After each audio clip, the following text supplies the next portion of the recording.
ಎಲ್ರಿಗೂ ನಮಸ್ಕಾರ. ಮೊದಲಿಗೆ ಬಂದಿರುವಂತಹ ಎಲ್ಲ ಮಾಧ್ಯಮ ಮಿತ್ರರಿಗೂ ಹಾಗೂ ಬಂಧು ಮಿತ್ರರಿಗೂ ಸ್ನೇಹಿತರಿಗೂ ಈ ಸಮಾರಂಭಕ್ಕೆ ಆಗಮಿಸಿದಂತ ಪ್ರತಿಯೊಬ್ಬರಿಗೂ ಧನ್ಯವಾದಗಳನ್ನು ಹೇಳ್ತಾ, ಸೂಪರ್ ಹಿಟ್ ನನ್ನ 3ನೇ ಚಿತ್ರ ನಿರ್ದೇಶಕನಾಗಿ. ಈ ಹಿಂದೆ ಕೃಷ್ಣ ಟಾಕೀಸ್ ಅಜಯ್ ರಾವ್ ಅವರ ಆಕ್ಟ್ ಮಾಡಿದ್ದಂತ ಸಿನಿಮಾ ಡೈರೆಕ್ಟ್ ಮಾಡಿದ್ದೆ. ಅದಕ್ಕೂ ಮುಂಚೆ ಓಲ್ಡ್ ಮುನ್ಸ್ವಾಮಿ ಕಾಶಿನಾಥ್ ಅವರ ಕೊನೆಯ ಸಿನಿಮಾ, ಅದು ನನ್ನ ಮೊದಲ ಸಿನಿಮಾ ಆಗಿತ್ತು. ಇದು 3ನೇ ಸಿನಿಮಾ. ಈ ಸಿನಿಮಾದ ಜರ್ನಿ ತುಂಬಾನೇ ಇದೆ. ಸಾಕಷ್ಟು ಬ್ರೇಕ್ ನಂತರ ಆ 3 ವರ್ಷ ಮತ್ತೆ ಒಂದು ಅದ್ಭುತವಾದಂತ ಕಥೆನ ಇಟ್ಕೊಂಡು, complete out and out entertain ಆಗಿರುವಂತ ಒಂದು ಕಾಮಿಡಿ ಅಂಶನ ಇಟ್ಕೊಂಡು, ಜೊತೆಗೆ ಥ್ರಿಲ್ಲರ್ ಅಂಶಗಳನ್ನು ಕೂಡ ಅಳವಡಿಸಿಕೊಂಡು ಮಾಡಿದಂತ ಮೊದಲ ಸಿನಿಮಾ ಇದು. ಯಾಕಂದ್ರೆ ಕಾಮಿಡಿ ಸಿನಿಮಾಗಳು ಸಾಕಷ್ಟು ಬಂದಿರುತ್ತೆ, ಥ್ರಿಲ್ಲರ್ ಜಾನರ್ ಸಿನಿಮಾಗಳು ಕೂಡ ಸಾಕಷ್ಟು ಬಂದಿರುತ್ತೆ. ಕಾಮಿಡಿ ಥ್ರಿಲ್ಲರ್ ಬಹಳಷ್ಟು ಕಮ್ಮಿ ನನ್ನ ಅನಿಸಿಕೆ ಪ್ರಕಾರ ಕನ್ನಡದಲ್ಲಿ. ಇಂಥ ಒಂದು ಕಾಮಿಡಿ ಥ್ರಿಲ್ಲರ್ ಒಂದು ಅಂಶನ ಟಚ್ ಮಾಡೋಣ ಅಂತ ಹೇಳಿ ಈ ಕಥೆನ ಶುರು ಮಾಡಿದೆ. ಕಥೆ ಬರಿತಾ ಬರಿತಾ ಬರಿತಾ ಸಾಕಷ್ಟು ತಿರುವುಗಳು, ಸಾಕಷ್ಟು ಮಜಲುಗಳಲ್ಲಿ, ಬೇರೆ ಬೇರೆ ಆಯಾಮಗಳಲ್ಲಿ ಬೆಳವಣಿಗೆ ಆಯಿತು. ತುಂಬಾ ಖುಷಿ ಕೊಡ್ತು ಕಥೆ ಬರೀತಾ ಇನ್ಸೆಲ್ಫ್ ನನಗೆ ಆಸ್ ಎ ರೈಟರ್ ಆಗಿ, ಆಸ್ ಎ ಡೈರೆಕ್ಟರ್ ಆಗಿ. ಮೊದಲ ಪ್ರೇಕ್ಷಕ ನಾನೇ ಒಂದು ಕಥೆಗೆ. ಸೊ ಹಂಗಾಗಿ ನನ್ನ ಕಣ್ಮುಂದೆ ನನಗೆ ಒಳಗಿರೋ ಪ್ರೇಕ್ಷಕ ವಾವ್ ಅಂತ ಒಂದು ಫೀಲ್ ಆದ್ಮೇಲೆ ಇದನ್ನ ಡೈರೆಕ್ಟ್ ಮಾಡೋಣ, ಈ ಸಿನಿಮಾ ಮಾಡೋಣ ಅಂತ ಹೇಳಿ ಅನ್ನಿಸ್ತು. ಹಾಗಾಗಿ ಈ ಕಥೆಯ ನಿರ್ಮಾಣ ಹಂತದಲ್ಲಿ, ಹುಡುಕಾಟದಲ್ಲಿ ಉಮೇಶ್ ಅವರು ಪರಿಚಯ ಆದ್ರು. ಉಮೇಶ್ ಅವ್ರಿಗೆ ಮೊದಲಿಗೆ ಅವರು ಕೂಡ ಬಹಳಷ್ಟು ಶ್ರದ್ಧೆಯಿಂದ ಸಿನಿಮಾ ಪ್ರೀತಿ ಇಟ್ಕೊಂಡು ಸಿನಿಮಾ ಮಾಡ್ಬೇಕು ಅಂತ ಹೆಜ್ಜೆ ಇಟ್ಟು ಎಲ್ಲೋ ಒಂದ್ ಕಡೆ ಎಡವಿ ಒಂದಷ್ಟು ಕಹಿ ಅನುಭವಗಳನ್ನ ಹೆಗಲ್ಗೊತ್ಕೊಂಡು ಮುಂದಕ್ಕೆ ಬಂದಂತವ್ರು. ಸೊ ಅವ್ರಿಗೆ ಇಲ್ಲ ಸರ್ ಸಿನಿಮಾ ಮಾಡೋಣ ಅಂತ ಬಂದಾಗ ನನಗೆ ಯಾಕೋ ಮನ್ಸು ಹೋಗ್ಲಿಲ್ಲ. ಇಲ್ಲ ಸರ್, ನಿಮ್ಗೆ ಆಲ್ರೆಡಿ ಒಂದಷ್ಟು ಕಹಿ ಅನುಭವಗಳು ಆಗಿರ್ತವೆ, ಬೇಡ ಸಿನಿಮಾ ಮಾಡೋದ್ ಬೇಡ, ನೀವು ನಿಮ್ಮ ಹತ್ರ ಏನ್ ದುಡ್ಡಿದೆ ಅದ್ ಮನೇಲಿ ತಗೊಳ್ಳಿ, ಚೆನ್ನಾಗಿದ್ರಿ ನೀವು, ಸಿನಿಮಾಗ ಹಾಕಂದ್ರೆ ಬರುತ್ತೋ ಅನ್ನೋದು ಗೊತ್ತಿಲ್ಲ, ಈ ತರದೊಂದು ಸನ್ನಿವೇಶಗಳು ಇರ್ತವೆ, ಬಿಸ್ನೆಸ್ ಕಷ್ಟ ಆಗ್ಬೋದು, ಇರೋ ವಾಸ್ತವ ಅಂತೆಲ್ಲ ಒಂದಷ್ಟು ಹೇಳಿದೆ. ಆದ್ರೂ ಅವರು ತ್ರಿವಿಕ್ರಮನ ಹಾಗೆ ಹಿಂದೆ ಬಿದ್ದು ಇಲ್ಲ ಸರ್ ಮಾಡೋಣ ಮಾಡೋಣ ಮಾಡೋಣ ಅಂತ ಹೇಳಿ ಬಂದ್ರು. ಅವ್ರಿಗಿರುವಂತ ಒಂದಷ್ಟು ಸಿನಿಮಾ ಪ್ರೀತಿ ಯಾವ ಮಟ್ಟಕ್ಕೆ ಅಂತಂದ್ರೆ, ಅವರು ತಮ್ಮ ಮದುವೆ ಕೂಡ ದೇವಸ್ಥಾನದಲ್ಲಿ ಮದುವೆ ಆದ್ರು. ಏನಕ್ಕೆ ಅಂತಂದ್ರೆ ಸಿನಿಮಾಗೋಸ್ಕರ ಏನೋ ಒಂದು ಅದ್ದೂರಿಯಾಗಿ ಮದುವೆ ಆಗಿ ಹಣ ಖರ್ಚು ಮಾಡಿದ್ರೆ ಸಿನಿಮಾ ಮಾಡಕ್ ಆಗಲ್ಲ. ಹಂಗಾಗಿ ಸಿನಿಮಾ ಮಾಡ್ಬೇಕು ಅನ್ನೋ ಉದ್ದೇಶ ಇಟ್ಕೊಂಡು ತಮ್ಮ ಮದುವೆನ ದೇವಸ್ಥಾನದಲ್ಲಿ ಆಗ್ತಾರೆ. ಆ ಒಂದು ಸಿನಿಮಾ ಪ್ರೀತಿ ನನ್ನನ್ನ ಅವ್ರಿಗೆ ಸಿನಿಮಾ ಮಾಡ್ಬೇಕು ಅಂತ ಪ್ರೋತ್ಸಾಹ ಕೊಡ್ತು. ಅಷ್ಟು ಒಂದು ಸಿನಿಮಾ ಪ್ರೀತಿಸುವಂತ ಒಬ್ಬ ನಿರ್ಮಾಪಕ ಸಿಗೋದು ನನಗೆ ತುಂಬಾ ಖುಷಿ ಕೊಡುವಂತ ವಿಚಾರ, ನನ್ನ ಪುಣ್ಯ ಅದು. ಹಾಗಾಗಿ ಇಲ್ಲ, ಈ ಸಿನಿಮಾನ ಶತಾಯ ಗತಾಯ ಒಂದಷ್ಟು ಹಗಲು ರಾತ್ರಿ ವರ್ಕ್ ಮಾಡಿ ಈ ಸಿನಿಮಾನ ಗೆಲ್ಲಿಸ್ಲೇಬೇಕು ಅನ್ನೋ ಒಂದು ಪಣ ತೊಟ್ಟು ಅವ್ರ ಕೈ ಜೋಡಿಸ್ತಾರೆ. ನನಗೆ ಬೆಂಬಲವಾಗಿ ನಿಂತವರು ಆನೆಬಲ ಅಂತಾನೆ ಹೇಳ್ಬೋದು, ಅಣ್ಣ ನಾಗೇಂದ್ರ ಪ್ರಸಾದ್. ಅವ್ರ ಹತ್ರ ಹೋದೆ, ಕಥೆ ಹೇಳಿದೆ, ನಿರ್ಮಾಪಕರು ಕರ್ಕೊಂಡು ಹೋದೆ, ಎಲ್ಲ ವಿಚಾರ ಹೇಳಿದೆ. ಅವರು ಕೂಡ ಜೊತೆ ನಿಂತರು, ಅವರು ಕೂಡ ಕತೆ ಕೇಳಿ ಬೆಂತಟ್ಟದ್ರು. ಅಂದ್ರೆ ಈ ಕಥೆಗಳು ಕನ್ನಡದಲ್ಲಿ ಆಗ್ಬೇಕು, ಕನ್ನಡದ ಪ್ರೇಕ್ಷಕರಿಗೆ ಎಲ್ಲೋ ಅಪರೂಪಕ್ಕೆ ಒಂದು ಎಂಟರ್ಟೈನ್ ಆಗುವಂತ ಒಂದು ಕಾಮಿಡಿ ಸಿನಿಮಾ ಬರೋದಕ್ಕಿಂತ ಹಿಂದೆ ಸಾಕಷ್ಟು ಸಿನಿಮಾಗಳನ್ನ ನೋಡ್ತಿದ್ವಿ, ಸಿಕ್ಕಾಪಟ್ಟೆ ಕಾಮಿಡಿ ಸಿನಿಮಾಗಳು ಬ್ಯಾಕ್ ಟು ಬ್ಯಾಕ್ ಬರೋಂಥದ್ದು ಇತ್ತು. ಇತ್ತೀಚೆಗೆ ಎಲ್ಲ ಒಂದಷ್ಟು ರೌಡಿಸಮ್, ಈ ತರ ಕಮರ್ಷಿಯಲ್ ಎಲಿಮೆಂಟ್ಸ್ ಇರುವಂತದ್ದು ಬೇರೆ ಬೇರೆ ಈ ತರದೇ ಬರ್ತಿದೆ. ಕಾಮಿಡಿ ಸಿನಿಮಾಗಳು ತುಂಬಾ ಕಮ್ಮಿಯಾಗಿ ಎಲ್ಲ ಒಂದ್ ಕಡೆ ಪ್ರೇಕ್ಷಕರಿಗೆ ಆ ಕೊಟ್ಟನ್ನ ನಿಲ್ಸೋದಕ್ಕೆ ಕಮ್ಮಿ ಇದೆಯೇನೋ ಸಿನಿಮಾಗಳು ಅನ್ನೋ ಮಟ್ಟಕ್ಕೆ ಬಂದ್ರು. ಹಂಗಾಗಿ ನಮಗೆ ಈ ಬಿಫೋರ್ ಸೂಫ್ರಮ್ಸ್ ತುಂಬಾ ದೊಡ್ಡ ಮಟ್ಟದ ಯಶಸ್ವಿಯಾಗಿದ್ದು ನಮಗೆ ಎಲ್ಲ ಒಂದ್ ಕಡೆ ಇದೆಯಾ. ಸೊ ಇಂಥ ಕಾಮಿಡಿ ಸಿನಿಮಾನ ಇನ್ನಷ್ಟು ಹೆಚ್ಚಿಗೆ ನೋಡ್ತಾರೆ ಆಡಿಯನ್ಸ್ ಅನ್ನೋ ಒಂದು ನಂಬಿಕೆ ಬಂತು. ಸೊ ಅದ್ರ ಜೊತೆಗೆ ಈ ಸಿನಿಮಾ ಜರ್ನಿ ಶುರು ಆಯ್ತು. ಇದ್ರ ಮಧ್ಯೆ ಕಲಾವಿದರ ಆಯ್ಕೆಯಲ್ಲಿ ಗಿಲ್ಲಿ ನಟ ಮತ್ತೆ ಗೌರವ್ ಶೆಟ್ಟಿ ಅವರು ಆಯ್ಕೆ ಆಗ್ತಾರೆ, 2 ಪ್ರಮುಖ ಪಾತ್ರಗಳು ಇಡೀ ಸಿನಿಮಾದ ಜರ್ನಿಗೆ. ಹಾಗೆ ಇನ್ನೊಂದು ಮುಖ್ಯವಾದಂತಹ ಪ್ರಮುಖ ಪಾತ್ರ ಶ್ವೇತಾ ಅವರು ಮಾಡಿರುವಂತದ್ದು ನಾಯಕಿಯಾಗಿ. ಈ 3 ಪಾತ್ರಗಳು ಸಿನಿಮಾದ ಜರ್ನಿನ, ಕಥೆಯ ವೇಗವನ್ನ, ಕಥೆಯ ತಿರುವುಗಳನ್ನ ತಗೊಂಡು ಕೊನೆಯ ಹಂತಕ್ಕೆ ತಂದು ನಿಲ್ಲಿಸುವಂತ ಒಂದು ಕಥೆ. ಸೊ ಪ್ರತಿ 10 ನಿಮಿಷಕ್ಕೂ ಪ್ರೇಕ್ಷಕರಿಗೆ ವಾವ್ ಫ್ಯಾಕ್ಟರ್ಸ್ ಇರುತ್ತೆ, ಪ್ರತಿ ಹಂತದಲ್ಲೂ ಪ್ರತಿ 10 ನಿಮಿಷಕ್ಕೆ ವಿಶೇಷವಾದಂತ ತಿರುವುಗಳಿರುತ್ತೆ.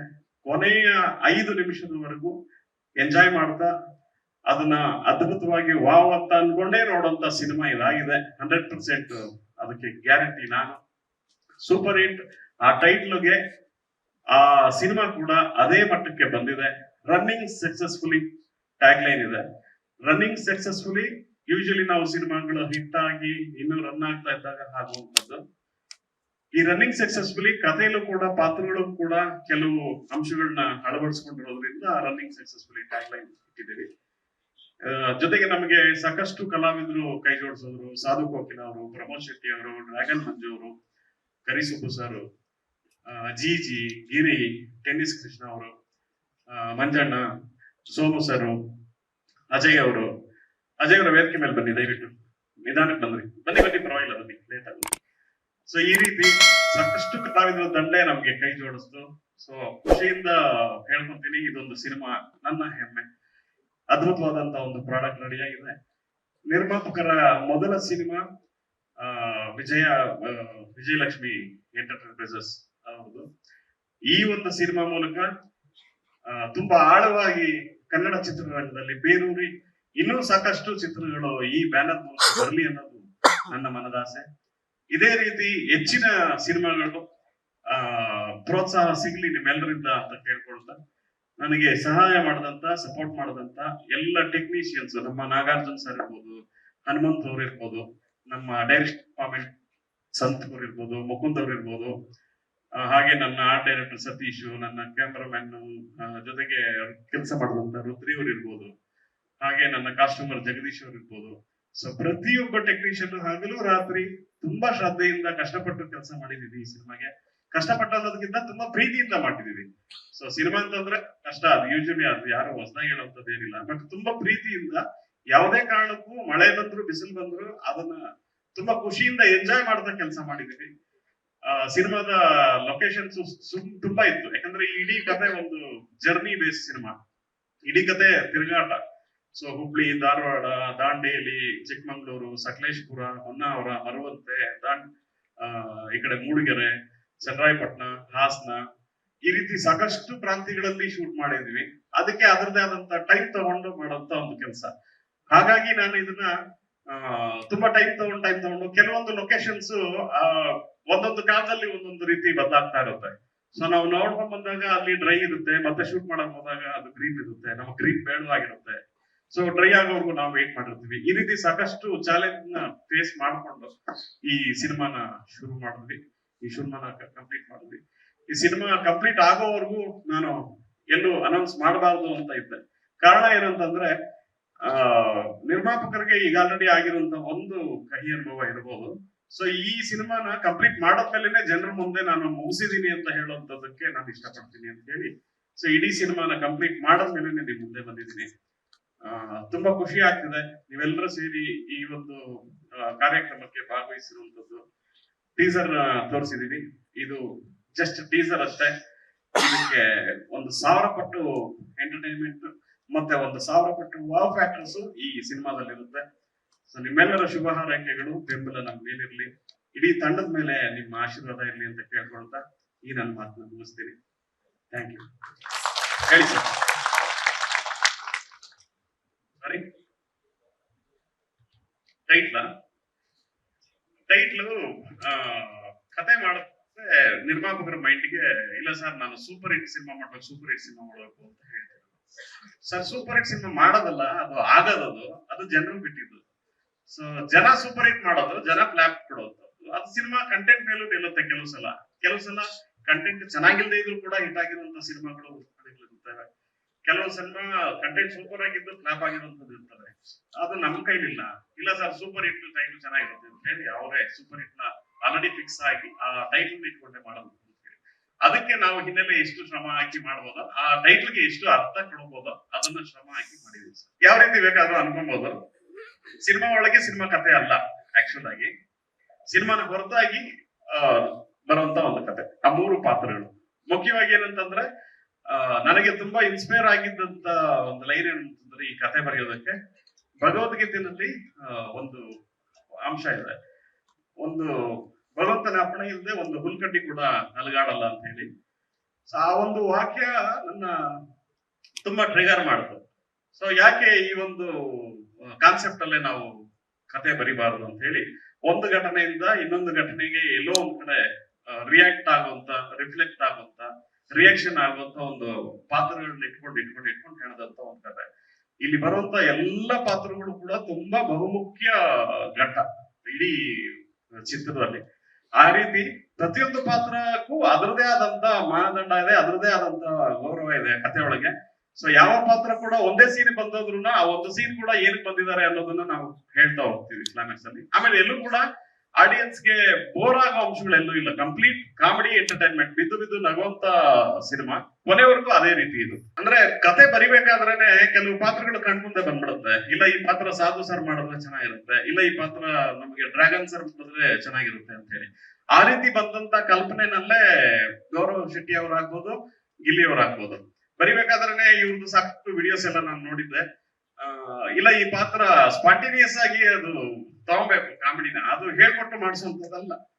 ಅದು ಕೆಲವು ನಾವು ಡೈಲಾಗ್ ನ ಹೇಳ್ಕೊಡ್ಬೋದು, ಬರ್ದಿದೀವಿ ಇದನ್ನ ಹೇಳಿ ಅಂತ. ಬಟ್ ಅದನ್ನ ಆನ್ ದ ಸ್ಪಾಟ್ ಆ ಟೈಮಿಂಗ್ ಇಟ್ಕೊಂಡು, ಅಷ್ಟು ಪಾಸ್ ಇಟ್ಕೊಂಡು, ಆ ಎಕ್ಸ್ಪ್ರೆಷನ್ ಕೊಟ್ಟು ಮಾಡೋಂಥದ್ದು ಇದೆಯಲ್ಲ, ಕೆಲವು ಕಣ್ಣಲ್ಲೇ ಆಕ್ಟ್ ಮಾಡೋಂಥದ್ದು ಇರುತ್ತೆ. ಸೊ ಈ ರೀತಿ ಒಂದು ಆಕ್ಟ್ ಮಾಡೋಂಥದಕ್ಕೆ ಸಾಕಷ್ಟು ಸ್ಕೋಪ್ ಇರುವಂತ ಒಂದು ಪಾತ್ರಗಳವೆಲ್ಲ. ಸೊ ಹಂಗಾಗಿ ನನಗೆ ಗೌರವ್ ಮೇಲೆ ತುಂಬಾ ನಂಬಿಕೆ ಇತ್ತು. ಹಾಗಾಗಿ ನಾನು ಗೌರವ್ನ ಸೆಲೆಕ್ಟ್ ಮಾಡಿದೆ. ಪಾತ್ರ ಹೇಳ್ತಿದ್ದಂಗೆ ಅವರು ಖುಷಿ ಪಟ್ರು. ಸೊ ಮೊದಲನೇ ಬಾರಿ ಒಂದು ನಾಯಕ ನಟರಾಗಿ ಬರ್ಬೇಕಾದ್ರೆ ಅವ್ರದೇ ಆದಂತ ಕೆಲವು ಆಯಾಮಗಳು ಇರ್ತವೆ, ಮೈಂಡ್ ಅಲ್ಲಿ ಏನೋ ಯೋಚನೆಗಳಿರ್ತವೆ. ಸೊ ಇದನ್ನೆಲ್ಲ ಇಟ್ಕೊಂಡು ಕೂಡ ಅವರು ಆ ಕಥೆನ ಯೋಚನೆ ಮಾಡಿ, ಇಲ್ಲ ಸರ್ ನನಗೆ ಇಷ್ಟ ಆಯ್ತು ಪಾತ್ರ, ಕಥೆ ಇಷ್ಟ ಆಯ್ತು, ತುಂಬಾ ಚೆನ್ನಾಗಿದೆ, ನಾನು ಮಾಡ್ತೀನಿ ಅಂತ ಒಪ್ಪಿದ್ರು. ಅದೇ ರೀತಿ ಪ್ರತಿಯೊಂದು ಪಾತ್ರಗಳನ್ನು ಕೂಡ ಬರಿಬೇಕಾದ್ರೆ ನಾವೇನ್ ಕಲ್ಪನೆ ಮಾಡ್ಕೊಂಡಿದ್ವೋ ಆ ಎಲ್ಲ ಕಲಾವಿದರು ನನ್ನ ಕೈ ಹಿಡಿದಿದ್ದಾರೆ. ಅದು ನನ್ನ ಅದೃಷ್ಟ. ಕೆಲವು ಸಲ ಏನಾಗುತ್ತೆ, ಬರಿಬೇಕಾದ್ರೆ ಯಾರೋ ಈಗ ಸಾಧು ಸರ್ ಅನ್ಕೊಂಡಿದ್ದೀನಿ, ಸಾಧು ಸರ್ ಸಿಕ್ಕಿಲ್ಲ ಅಂತ ಕಾಂಪ್ರವಾಗಿ ನಾನು ಇನ್ನೊಬ್ಬ ಕಲಾವಿದನ್ನ ಹಾಕೊಂಡು ನಾನು ಶೂಟ್ ಮಾಡ್ಬೋದು. ಬಟ್ ಒಳಗಿರುವಂತ ಕಥೆಗಾರನಿಗೆ, ನಿರ್ದೇಶಕನಿಗೆ ಆ ಕೊರಗು ಇದ್ದೇ ಇರುತ್ತೆ. ಈ ಒಂದು ಪಾತ್ರ ಈ ಕಲಾವಿದ ಮಾಡಿದ್ರೆ ಚೆನ್ನಾಗಿರೋದು ಅಂತ. ಆ ರೀತಿ ಎಲ್ಲೂ ಕೂಡ ಕುಂದು ಕೊರತೆ ನನಗೆ ಕಾಣ್ಲಿಲ್ಲ. ಪ್ರತಿಯೊಂದು ಪಾತ್ರಗಳಾಗ್ಬೋದು, ಪ್ರತಿಯೊಂದು ಕಲಾವಿದರಾಗ್ಬೋದು, ಪ್ರತಿಯೊಂದು ಟೆಕ್ನಿಷಿಯನ್ಸ್ ಆಗ್ಬೋದು, ಭಗವಂತ ನಾನು ಬಯಸಿದ್ದೆಲ್ಲ ನಾನು ಬಂತು, ನನ್ನ ಇನ್ ಟೈಮ್ ಬಂತು. ಅದು ನನಗೆ ಖುಷಿ ಕೊಟ್ಟಂತ ವಿಚಾರ. ಹಾಗೆ ಅದು ನಿರ್ದೇಶಕರು, ನಿರ್ಮಾಪಕರ ಪುಣ್ಯ ಅಂತಾನು ಹೇಳ್ಬೋದು. ಕೆಲವು ಸಲ ದುಡ್ಡಿಟ್ಕೊಂಡ್ರು ಕೆಲಸ ಆಗಲ್ಲ, ದುಡ್ಡಿಟ್ಕೊಂಡ್ರೆ ಹಿಡಿದಂತ ಏನೋ ಕೆಲಸ ಆಗುತ್ತೆ ಅಂದ್ರೆ ಅದಾಗಲ್ಲ. ಕೆಲವು ಸಲ ದುಡ್ಡಿಲ್ದೇ ಇದ್ರು ಕೂಡ ಕೆಲಸಗಳು ಆಗಿದ್ದಾವೆ ಎಷ್ಟೋ ಸಲ. ಸೊ ಈ ರೀತಿ ಎಲ್ಲ ಒಂದಷ್ಟು ಆಯಾಮಗಳನ್ನ ದಾಟ್ಕೊಂಡು ಈ ಸಿನಿಮಾ ಮಾಡಿದ್ವಿ. ಆ ಇಡೀ ಪಾತ್ರಕ್ಕೆ, ಇಡೀ ಕಥೆಗೆ ಕೊನೆಯ ಘಟ್ಟದವರೆಗೂ ಸಂಬಂಧಿಸಿರುವಂತ ಒಂದು ಲೈನ್ ಅದು ಸಿನಿಮಾ ನೋಡಿದ್ರೆ ನಿಮಗೆ ಅದು ಕನೆಕ್ಟ್ ಆಗುತ್ತೆ. ನಿರಂತರವಾಗಿ ಅದು ಜರ್ನಿ ಆಗ್ತಾ ಇರುತ್ತೆ. ಅದು ಭಾವನೆಗಳಿರ್ಬೋದು, ಪಾತ್ರಗಳಿರ್ಬೋದು, ಪ್ರಾಂತ್ಯಗಳಿರ್ಬೋದು, ಪ್ರತಿಯೊಂದು ಕೂಡ ಆ ಜರ್ನಿನಲ್ಲೇ ಪಾಲ್ಗೊಂಡಿರುವಂಥದ್ದು. ಸರಿ, ಈಗ ಸಂಪೂರ್ಣ ಚಿತ್ರೀಕರಣ ಮುಗಿದಿದೆ. ಫೈನಲ್ ರಿರೆಕಾರ್ಡಿಂಗ್ ನಡೀತಾ ಇದೆ. ಹಿನ್ನೆಲೆ ಸಂಗೀತ, ಈ ಚಿತ್ರಕ್ಕೆ ಸಾಹಿತ್ಯ ಮತ್ತೆ ಸಂಗೀತ ನಾಗೇಂದ್ರ ಪ್ರಸಾದ್ ಸರ್ ಮಾಡಿದ್ದಾರೆ. ಅವರ ಅದ್ಭುತವಾದಂತ ಸಾಹಿತ್ಯ ಆಲ್ರೆಡಿ ಕರ್ನಾಟಕದ ಇಡೀ ಪ್ರಪಂಚದ ಮೂಲೆ ತಲುಪಿದೆ. ಅವರ ಅದ್ಭುತವಾದಂತ ಸಂಗೀತ ಕೂಡ ಆಲ್ರೆಡಿ ತಲುಪಿದೆ. ಈ ಸಿನಿಮಾ ಮೂಲಕ ಇನ್ನಷ್ಟು ಎತ್ತರಕ್ಕೆ ತಲುಪುತ್ತೆ ಅನ್ನೋದು ಎದೆ ತಟ್ಕೊಂಡು ಹೇಳ್ತೀನಿ. ಯಾಕಂದ್ರೆ ಅದ್ಭುತವಾದಂತ ಹಾಡುಗಳು ಬಂದಿದೆ ನನಗೆ. ಯಾಕಂದ್ರೆ ಕೆಲವು ಸಲ ಎಷ್ಟೋ ಪ್ರಾಜೆಕ್ಟ್ ಗಳಿಗೆ ಅದು ಸಿಗಲ್ಲ, ಅದು ಅದೃಷ್ಟ ಅಂತಾನೆ ಹೇಳ್ಬೋದು. ಆ ಅದೃಷ್ಟ ನನ್ನದಾಗಿದೆ. ಅದ್ಭುತವಾದಂತಹ ಹಾಡುಗಳು ನನ್ನ ಪಾಲಕ್ ಬಂದಿದೆ. ಆ ಒಂದು ಸಾಹಿತ್ಯ ಮತ್ತೆ ಆ ಒಂದು ಹಾಡುಗಳನ್ನ ಕೇಳುವಂತ ಭಾಗ್ಯ ಕನ್ನಡಿಗರದಾಗತ್ತೆ ಸದ್ಯದಲ್ಲೇ. ಅವ್ರಿಗೆ ಫಸ್ಟ್ ಹೇಳಿದೆ, ನೀವು ಇಳಿತಾ ಇರೋದು ಸಮುದ್ರಕ್ಕೆ, ಮುಳುಗೋಯ್ತೀವಿ, ಬಂದ್ರು ಬರ್ಬೋದು, ಬಿಟ್ಟರು ಬಿಡ್ಬೋದು, ನನ್ನನ್ನು ನಂಬಿ ಬನ್ನಿ, ಒಟ್ಟಿಗೆ ಮುಳುಗಲ್ಲ, ಇಲ್ಲ ಒಟ್ಟಿಗೆ ತೇಲಲ್ಲ, ಬರುತ್ತೆ, ಅಷ್ಟ್ ಬರುತ್ತೆ, ಇಷ್ಟ ಬರುತ್ತೆ, ಬಿಲ್ಡಿಂಗ್ ಕಟ್ಬೋದು, ₹1 ಮನೆಗೆ ತಗೊಂಡೋಗ್ಬೋದು. ಇವ್ ಯಾವ ರಾಂಗ್ ಪ್ರಾಮಿಸ್ ನಾನ್ ಮಾಡಿಲ್ಲ. ಹಾಗಂತ ಹೇಳಿ ಬೇಜವಾಬ್ದಾರಿತನದಿಂದ ಯಾರ್ದೋ ಕಂಡವ್ರ ದುಡ್ಡು ನಾವೆಲ್ಲ ಜಾತ್ರೆ ಮಾಡೋಣ ಅಂತ ನಾವು ಬಂದಿಲ್ಲ. ನಾವೆಲ್ಲರೂ ಟೊಂಕ ಕಟ್ಟಿ ಎದುರುಗಡೆ ಎದೆ ತಟ್ಟಿ ನಿಂತಿದೀವಿ. ಈ ಸಿನಿಮಾನ 100% ಗೆಲ್ಸಿ ಅವರೊಂದು ಸೇಫ್ ಆಗಿ ಅವ್ರು ಹಾಕಿದಂತ ಬಂಡವಾಳದ ಜೊತೆಗೆ ಒಂದಷ್ಟು ಲಾಭನ ಅವ್ರ ಮನೆಗೆ ತಗೊಂಡೋಗ್ದೆ ಅವ್ರು ಮತ್ತೆ ಸಿನಿಮಾಗೆ ಹಾಕ್ತಾರೆ. ಅದು ನಾನು ಪ್ರಾಮಿಸ್ ಮಾಡಿದ್ದಾರೆ. ನನಗೆ ಈ ಬ್ಯಾನರ್ ಮೂಲಕ ಇನ್ನಷ್ಟು ನಿರ್ದೇಶಕರು, ಇನ್ನಷ್ಟು ಸಾಹಿತಿಗಳು, ಇನ್ನಷ್ಟು ಕಲಾವಿದರು ಹೊರಗಡೆ ಬರ್ಬೇಕು ಅನ್ನೋದು ನನ್ನ ಆಸೆ. ಈ ಬ್ಯಾನರ್ ನಿಂತ್ರೆ ತಾನೇ ಬರೋದವೆಲ್ಲ. ಈ ಬ್ಯಾನರ್ ನಿಲ್ಲೋದಕ್ಕೆ ನಾವೇನ್ ಮಾಡ್ಬೇಕು, ಆ ಫೌಂಡೇಶನ್ ನಾವು ಮಾಡೋಣ ಅಂತ ತುಂಬಾ ಮನಸ್ಪೂರ್ವಕವಾಗಿ ಪ್ರಾಮಾಣಿಕವಾಗಿ ಕೆಲಸ ಮಾಡಿದೀವಿ. ಇರೋ ವಾಸ್ತವ ಏನಂತಂದ್ರೆ, ಯಾವ ನಿರ್ಮಾಪಕರು ಕೂಡ ದುಡ್ಡು ಕಳ್ಕೊಳ್ಳೋದಕ್ಕೆ ಬರಲ್ಲ, ದುಡ್ಡು ಪಡ್ಕೊಬೇಕು ಅಂತಾನೆ ಬರೋದು. ಆದ್ರೆ ವಾಸ್ತವ ಏನಂತಂದ್ರೆ ಎಲ್ಲ ಸಿನಿಮಾಗಳು ಕೂಡ ದೊಡ್ಡ ಹಿಟ್ ಆಗಿ ಕೋಟಿಗಟ್ಟಲೆ ದುಡ್ಡು ತಗೊಂಡು ಹೋಗ್ತಿಲ್ಲ ನಿರ್ಮಾಪಕರು. ಸೊ ಅವರ ಫೇಲ್ಯೂರ್ಸ್ ಇರ್ತಾರೆ, ಇದನ್ನ ಕೆಲವರು ಮರೆಮಾಚ್ತಾರೆ. ಇಲ್ಲ ಸರ್ ಹಂಗಾಗತ್ತೆ ಹಿಂಗಾಗುತ್ತೆ ಅನ್ನೋ ಸರ್, ಈ ತರದ್ ಏನನ್ನ ಆಗ್ಬಾರ್ದು. ಹಂಗಾಗಿ ನಾನು ಇರೋ ವಾಸ್ತು ಅವ್ರಿಗೆ ಹೇಳಿದೆ, ಬಂದ್ರು ಬರ್ಬೋದು ಹೋದ್ರು ಬರ್ಬೋದು ಸರ್ ಅಂತ.